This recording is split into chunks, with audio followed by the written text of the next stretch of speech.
Siz o'qiyotgan yozuv o'zi qanday paydo bo'lgan? Bundan 17 ming yil avval inson so'z yozishni bilmasdi, ammo u fikrlay olardi.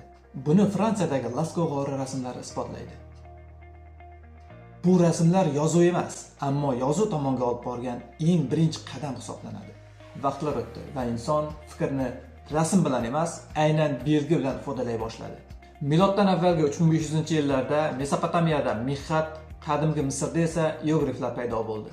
Bu yozuvlar piktografik, ideografik va logografik edi. Ya'niki, belgi so'z yoki tushunchaga teng hisoblanardi. Ammo muammo bor edi. Ya'ni belgilar juda ham ko'p, o'rganish esa juda murakkab hisoblanardi. Shunda tarix sahnasiga finikiyaliklar chiqdi. Ular ilk haqiqiy alifboni yaratishdi. Atiga 22 ta belgi faqat tovushlar uchun edi. Shu alifbo butun dunyoga tarqaldi. Yunonlar uni o'zgartirdi. Unga unli tovushlarni qo'shdi. Natijada bugungi lotin, kiril, arab alifbolarining asosi yaratildi. Bitta qiziq ma'lumot, qarang, Ruminiyadagi Tartariya lavhalari yozuv Mesopotamiyadan oldin ham bo'lishi mumkinligini ko'rsatadi. Va bu ma'lumotlar bilan to'liq to'xtalib o'tmoqchi bo'lsangiz, ushbu kitobni tavsiya qilib o'tib ketaman.